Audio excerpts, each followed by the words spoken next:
mabilis yung pangyayari, mabilis yung pag-ano ng tubig, ragasan ng tubig. Hindi kami nakalabas ng bahay, sinablock na kami. Ang anak ko, hindi kasi yung ganong marunong lumangoy. Pag sabi ko ng pangalan niya, nakasagot pa. Sabi niya, teka muna mama, teka muna. Meredith Alweta's story is like so many others that fateful November in 2013 in Tacloban City, Leyte. But this doesn't make it any less tragic. Her teenage daughter was among the thousands who died when part of the Visayas was struck by the strongest typhoon to hit land in the history of man. Reeling from the loss of a child and the devastation of her home, Meredith, her husband, and 2 sons moved from Tacloban to Manila, wondering if they would ever come back to Leyte, where the ghosts of a dark day always surround them. But Meredith had to come back. She had a job. Meredith is a teacher at the San Jose Central School. Where the calamity has damaged infrastructure like schools, teachers like Meredith have to be the one to remain standing.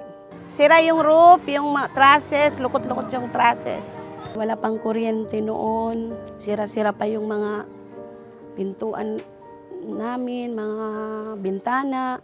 The Department of Education estimates that 90% of school infrastructures in Tacloban were damaged by Yolanda. There was a big effect on the part of education. How can they go back to school since the school is full of evacuees? It's the very problem that one of the country's leading insurance company hopes to address through their foundation's program. PHILAM Paaralan started out when there was really a call by government to help address the classroom shortage at that time. And the way we try to participate is by way of focusing on calamity-hit areas or those that are underserved. For their 65th anniversary, the insurance company committed to building 65 classrooms in 5 years. And they're no ordinary classrooms. Because of the nature of the project to build where calamity has struck, resiliency was important. One of the things that we've adopted is the steel frame construction method. We pour concrete into these steel frames so it becomes a monolithic structure. Building monolithic domes through the steel frame technology is used in post-calamity construction. Because there are no joints and sections, the structures are more sound and resilient.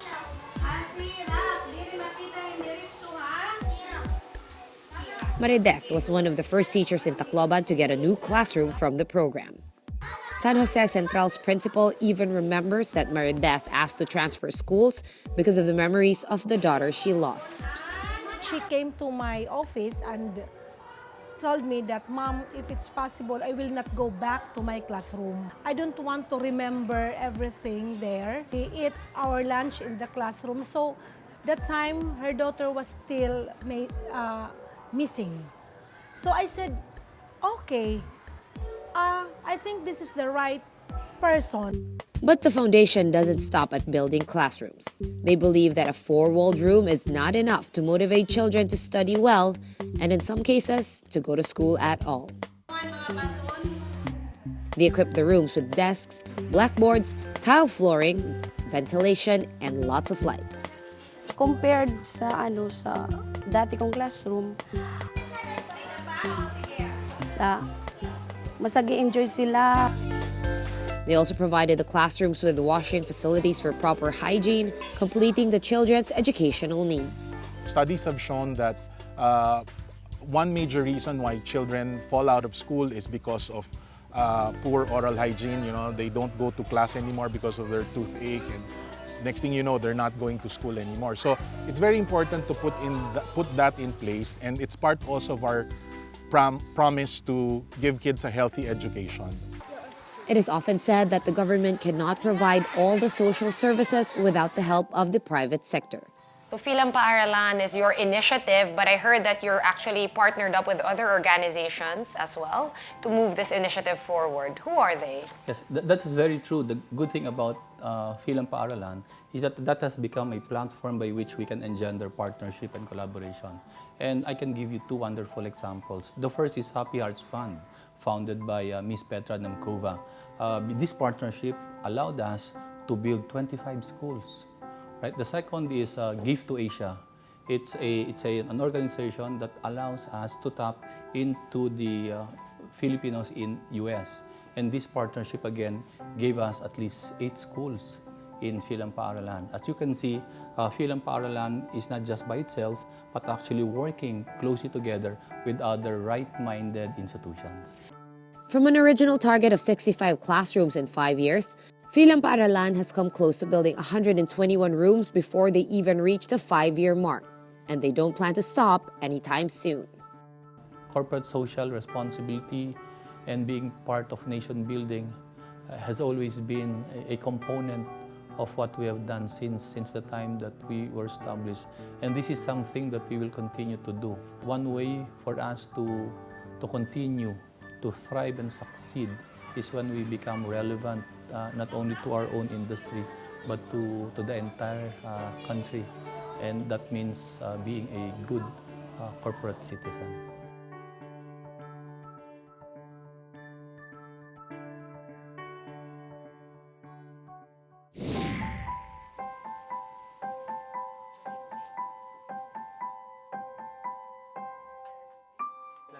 Gusto ko po kasi maging isang mahusay na teacher balang araw para mapagmalaki nila ako kahit papaano. Kahit ganito yung buhay namin, meron po silang ipagmamalaki sa buong buhay nila. Nanggaling ako sa isang maliit na paaralan na hindi ko kayang gampanan ng aking pagkakakolehiyo.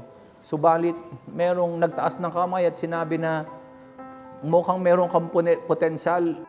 On behalf of everyone, thank you very much to PHILAM. Kaya maraming salamat po sa inyo.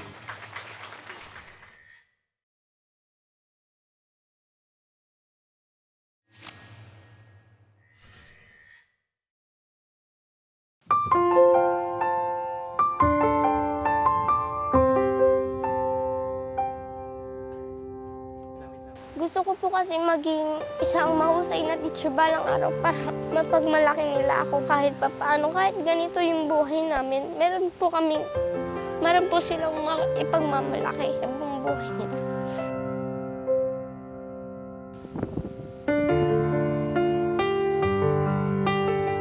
Kasi kung hahayaan ko po na tumigil ako sa pag-aaral, anong mangyayari sa amin? Wala pong magandang mangyayari kung titigil ako.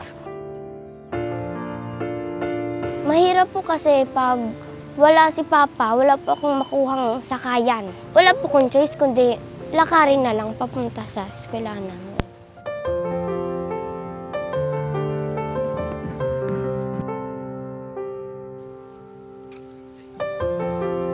Ang sitwasyon po dito, ma'am, kapag may bagyo, a matter of life and death situation. Kapag mayroon pong bagyo, napakahirap po ng daanan. Unang-una po, dumadaan yung tubig sa kalsada. And then po, wala pong mga permanent fixtures. Before she became vice president, Camarines Sur Representative Lenny Robredo, already known for championing those from the so-called Laylayan ng Lipunan, had been lobbying to provide an accessible education for the community. Doon ko nalaman na marami palang mga residents dito na pag high school age na yung mga anak, hindi na nag-aaral. So tinanong ko sila kung bakit hindi nag-aaral kasi ang pinakamalapit na school, from here it's 3.5 kilometers down, pero from the farthest it's 7. So ang lakad nila talagang sobrang layo. But even with her position, the remote location of the community, the limited funding from the national government, and the lack of interest from the private sector made it difficult for VP Robredo to complete the task on her own. There was a market for education. There was a need for a school to be put up so that students from the nearby barangays could actually attend high school. But staying true to her promise, VP Robredo pushed through and found hope through a partnership with one of the country's biggest insurance companies' foundation. It's really a case of a series of coincidences. Congressman Robredo at that time learned that we're in Naga, and she called us. She was very insistent that she meet with us.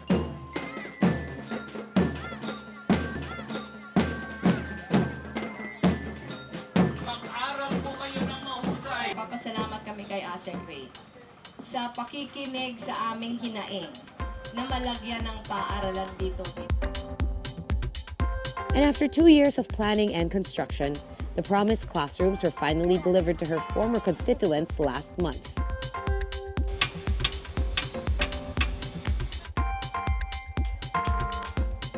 Giving over 300 students access to a conducive and vigorous learning environment, complete with facilities that promote cleanliness and healthy living among children.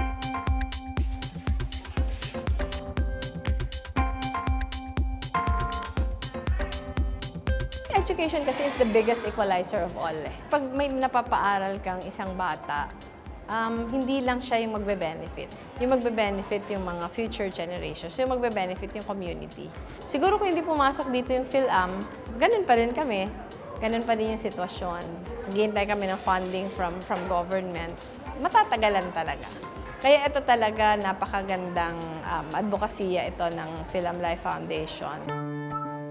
By providing real-life solutions, the insurance company strengthens its efforts of encouraging, enabling, and empowering people to live longer, healthier, and better lives.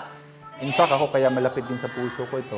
Nanggaling ko ako sa isang maliit na paaralan na hindi ko kayang gampanan ng aking pagkakakolehiyo. Subalit, merong nagtaas ng kamay at sinabi na mukhang merong potential. And to me, that's what education did to me, no?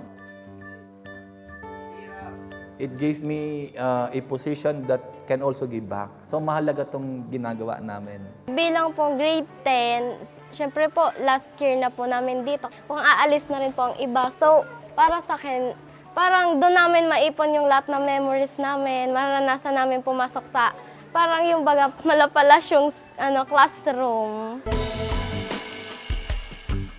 In order to do more through their CSR programs, the insurance company and its group pledged a portion of their annual income to their foundation.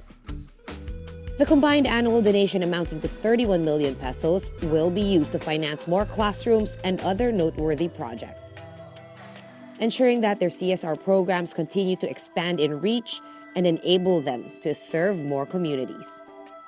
Yung aming foundation, mas kumpiyansa na maghanap ng mga magandang proyekto kasi meron silang pondo, di ba?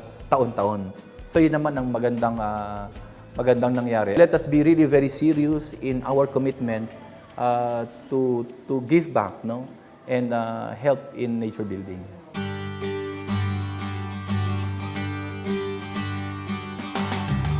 In the case of PHILAM, I am very happy that they have supported building of public schools throughout the country.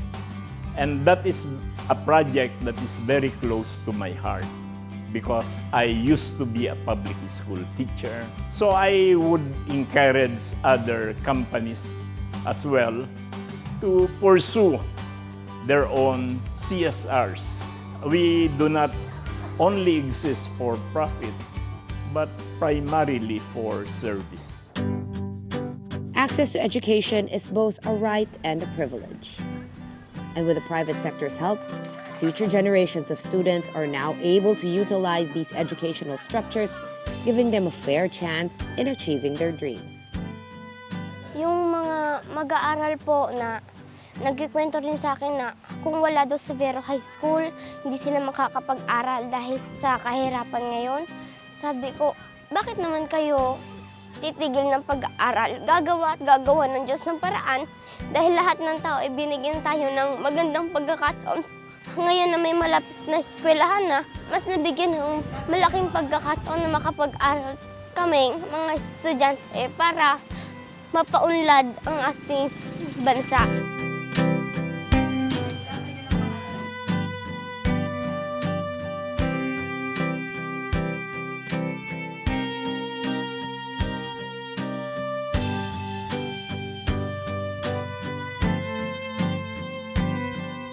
Pakiusap sa inyo, mag-aral po kayo ng mahusay.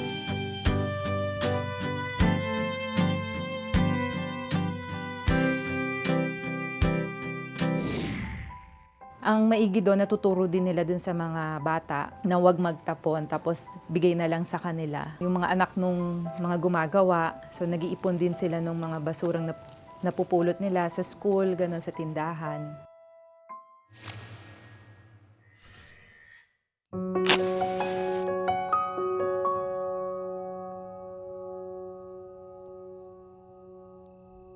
Pag madilim po kasi, nahihirapan po ako magbasa, magsulat. Kapag nahihirapan, iniisip po para sa pangarap po. Gusto ko po matupad yung mga pangarap ko para matulungan po yung mga magulang o mga kapatid ko po.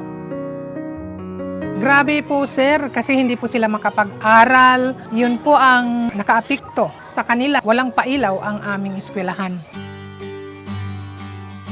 Electrification provides a real impact in education. It's interesting that while One Meralco Foundation provides the solar PV system for the school, so the teachers can use them and improve their teaching.